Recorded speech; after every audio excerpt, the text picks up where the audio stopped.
ದೇಶದ ಬಡಜನರ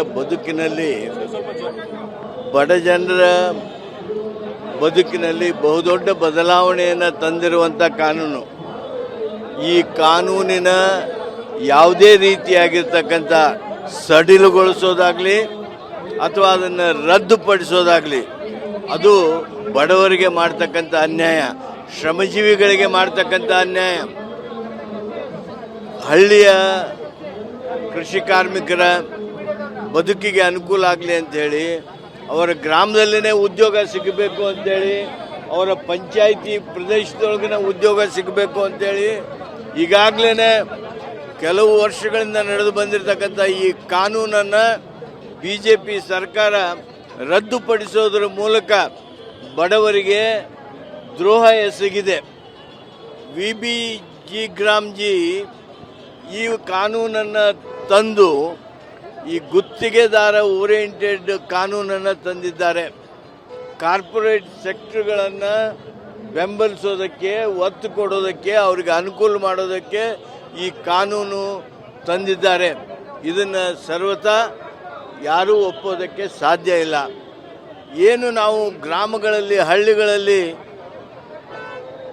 ಕೃಷಿ ಕಾರ್ಮಿಕರ ಮೂಲಕ ಆಸ್ತಿ ಸೃಷ್ಟಿ ಮಾಡ್ತಾ ಇದ್ವಿ, ಆ ಆಸ್ತಿ ಸೃಷ್ಟಿಗೆ ತಣ್ಣೀರೆರಚಿದ್ದಾರೆ. ಆ ಹಿನ್ನೆಲೆಯೊಳಗೆ ನಾವು MGNREGA ಕಾನೂನು ಮರುಸ್ಥಾಪನೆ ಆಗಬೇಕು. ಅಲ್ಲಿವರೆಗೆ ನಮ್ಮ ಹೋರಾಟವನ್ನು ಮುಂದುವರಿಸ್ತೀವಿ. ಕೇಂದ್ರ ಸರ್ಕಾರ ಒಂದು ಆರೋಪ ಮಾಡ್ತಿದ್ರು, ನರೇಗಾದಲ್ಲಿ ಕೆಲವೊಂದಿಷ್ಟು ಲೋಪದೇಶ ಇತ್ತು, ಅದನ್ನು ಸರಿಪಡಿಸುವ ಪ್ರಯತ್ನ ಮಾಡಿದೀವಿ ಅಂತ ಅಷ್ಟೇ ಹೇಳ್ತಾ ಇರೋದು. ಆ ಲೋಪದೋಷಗಳೇನದಾವಲ್ಲ, ಆ ಲೋಪದೋಷಗಳನ್ನು ಸರಿಪಡಿಸೋದಕ್ಕೆ ಸೋಷಿಯಲ್ ಆಡಿಟ್ ಇರೋದು. ಅದಕ್ಕಿಂತ ದೊಡ್ಡವೇನಾದರೂ ಇದ್ದರೆ ನಿಮ್ಮ ED, CBI, ಇನ್ಕಮ್ ಟ್ಯಾಕ್ಸ್ ಇವೆಲ್ಲ ಅವನ್ನ ನೀವು ಉಪಯೋಗ ಮಾಡಕ್ ಬರೋದಲ್ವಾ? ಒಮ್ಮೆ ಉಪಯೋಗ ಮಾಡಿದಿರಾ ನರೇಗಾಕ್ಕೆ? ಅಬಕಾರಿ ಇಲಾಖೆಯ ಭ್ರಷ್ಟಾಚಾರವನ್ನ CBIಗೊಳಿಸಬೇಕು ಅಂತ ಹೇಳಿ ವಿಪಕ್ಷದವರು ಆಗ್ರಹ ಮಾಡ್ತಾ ಇದ್ದಾರೆ ಸರ್.